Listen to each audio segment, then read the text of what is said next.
Usted ha tocado una palabra que es muy importante en estas fechas, el pesebre.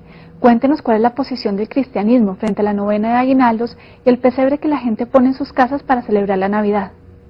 Bueno, a veces algunos queridos hermanos en la fe cristiana, de los que uno ubica en general dentro de la sana doctrina, cometen una serie de despropósitos y de actos de insensatez. Llegar a la casa de sus padres o de sus hermanos, según la carne, a meterle candela pues al pesebre, que porque esos son actos de idolatría, que porque rezan la novena y cosas así. Con razón John Locke en su carta de tolerancia dijo que la tolerancia no es para los intolerantes, porque los intolerantes son los enemigos naturales de la tolerancia. He dicho que siempre con los católicos hay que tener convivencia en la diferencia.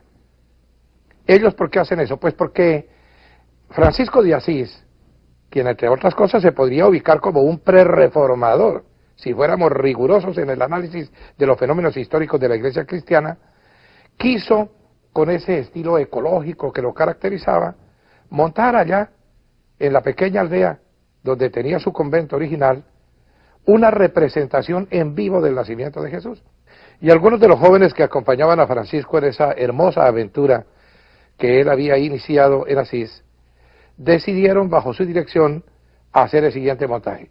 Un joven se disfraza como si fuera José, una joven como si fuera María, traen un niño de brazos para que represente al Redentor recién nacido, otros están con trajes de pastores, animales domésticos, etcétera.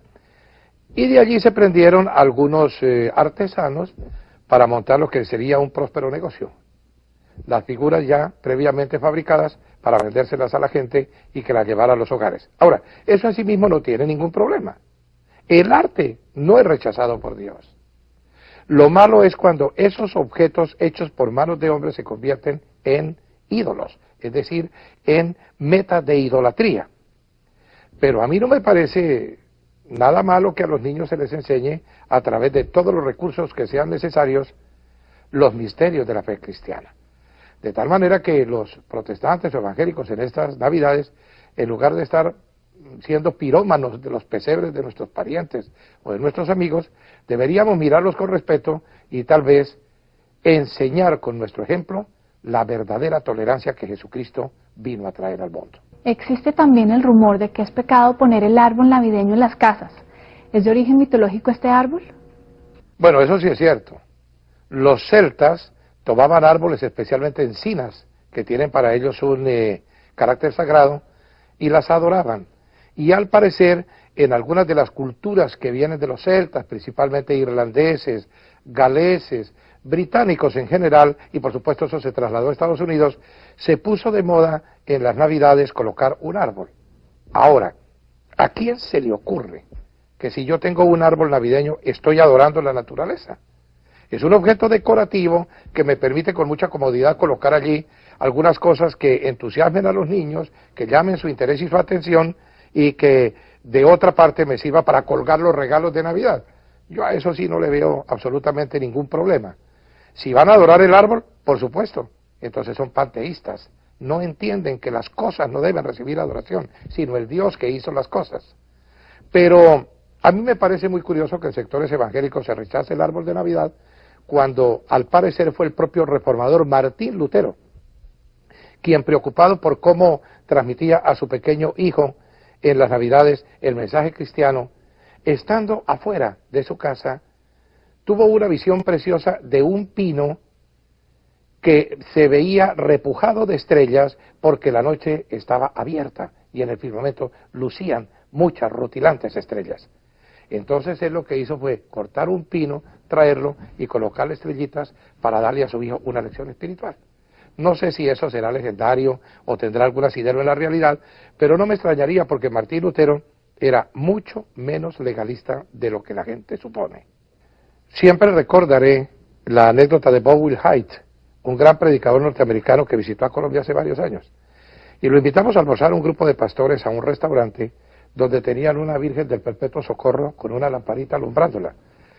Y uno de los pastores que se encontraba conmigo a la mesa me dejó verdes los tobillos, pateándome todo el tiempo y señalándome la imagen de María. Y le dije, ¿qué es lo que te pasa a ti? Entonces él me dijo, ¿qué pensará el doctor Wilhite de que estamos en un lugar donde se rinde idolatría a la Madre de Jesús. Y le dije, preguntémosle. Y por supuesto, cuando dio su respuesta, Bob Wilhite entregó una gran lección. Oye, Bob, ¿has visto lo que hay allí? Ah, sí, una Madonna. Pero no es bonita, es muy artesanal, está fea, realmente no tiene mucha belleza artística. ¿Y tú estás incómodo porque nos encontramos en este lugar con esa imagen? Digo, no, a mí eso no me preocupa ni me afecta porque yo no creo en esas cosas. Pastor, hay un personaje que es famoso y se pone muy de moda en esta época y es Papá Noel, con su cara bonachona y sus carcajadas especial para los niños. ¿Qué opina usted de Papá Noel? Bueno, pues en realidad la tradición habla de San Nicolás. Este fue un hombre nacido en Bari, Italia, que al parecer se dedicaba en las Navidades a llevarle regalos a los niños pobres. Y por supuesto, como ya era muy anciano, tenía su barba nevada y algunas de las características que después le han dado. El mito vino a nacer propiamente en los países escandinavos. Entonces allí tenemos a Santa Claus, que es lo que más auge ha tenido, sobre todo en esa zona del mundo y en los Estados Unidos de América. Pero hay que decir con claridad que, aparte de la leyenda, en Francia y en España se dio una versión sureña, una versión latina propiamente en Europa del mito de San Nicolás, y se lo llamó el Papá Noel. Entre los latinoamericanos no fue muy popular esta figura hasta bien entrado el siglo XX. Antes, yo recuerdo incluso que en mi lejana infancia, el que traía los regalos propiamente era el niño Dios. Por lo menos esa era la historia que a uno le echaban los abuelos, que mientras se quedaba dormido, el niño Dios bajaba y le metía debajo de la almohada el regalo. Yo tuve la suerte de ser criado por un tío abuelo muy sabio, de quien he hablado algunas veces, don Oliverio Cabrera Sinceri, que era mitad extremeño, mitad toscano, y era un hombre con una sabiduría tremenda para transmitirme cosas. En Tarqui, una localidad al sur del Huila, donde yo nací y me crié, a un hombre que era compadre de don Oliverio se le ocurrió en una Navidad disfrazarse de Papá Noel. Y a partir de entonces, cada año él era utilizado por los padres de familia y los parientes para que fuera con un zurrón a la espalda llevándole los regalos a los niños. Y este compadre de don Oliverio se murió. Y todos los niños del pueblo estábamos muy tristes porque no teníamos Papá Noel en esa Navidad. Entonces él visitó a la comadre viuda y le pidió el traje de Papá Noel del difunto. Llegó a la casa, se vistió en presencia mía, se puso las barbas, el gorro, todas las características de Papá Noel. Y me dijo, vea, mijito, Darucho, esto no es verdad. Papá Noel no existe. Es que el tío Oliverio se disfraza para que tú te diviertas en esta Navidad. Y el regalo no te lo da Papá Noel. El regalo te lo compra el tío Oliverio con plata que le da Dios. El mismo Dios que hace 2000 años se hizo hombre aquí en la tierra. De tal manera que yo creo que esas cosas utilizadas didácticamente con los niños son muy buenas.